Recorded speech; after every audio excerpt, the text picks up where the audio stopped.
Hello my dear students. आज हम देखेंगे कि why atomic number is equal to number of protons instead of number of electrons. यानी कि atomic number number of protons के equal क्यों होता है, नंबर ऑफ इलेक्ट्रॉन्स के इक्वल क्यों नहीं होता। तो एक एटम के अंदर प्रोटॉन्स होते हैं, न्यूट्रॉन्स होते हैं एंड इलेक्ट्रॉन्स होते हैं, लेकिन हम एटॉमिक नंबर को कंसीडर करते हैं नंबर ऑफ प्रोटॉन्स के। उसके पीछे का रीज़न ये होता है कि नंबर ऑफ प्रोटॉन्स हमेशा इक्वल होते अनचेंजेबल होते हैं और हमेशा इक्वल रहते हैं, वो कभी चेंज नहीं होते। लेकिन नंबर ऑफ इलेक्ट्रॉन्स किसी भी एटम में चेंज हो जाते हैं जब कोई भी एटम खुद को स्टेबल बनाने की कोशिश करता है। यानी कि अगर कोई एटम खुद को स्टेबल करने की कोशिश करेगा तो वो कुछ नंबर ऑफ इलेक्ट्रॉन्स को या तो गेन करेगा या फिर लॉस करेगा। वो या तो फॉर्मेशन करेगा किसी कैटायन की या फिर फॉर्मेशन करेगा किसी एनायन की।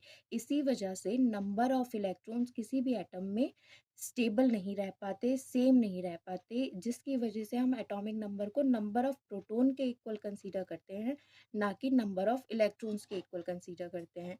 आइए देखते हैं कुछ example.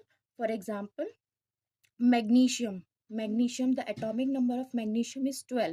It's mean it has 12 electrons and 12 protons, but we consider the atomic number equal to the number of protons because when magnesium comes into its stable state, जब ये मैग्नीशियम अपनी स्टेबल स्टेट में आने की कोशिश करेगा तो ये अपनी आउटरमोस्ट शेल से 2 इलेक्ट्रॉन्स को लूज करेगा, क्योंकि इसे इनर्ट गैस की फॉर्मेशन का कॉन्फ़िगरेशन अटेंड करना है, इसीलिए 2 इलेक्ट्रॉन्स को डोनेट कर देगा।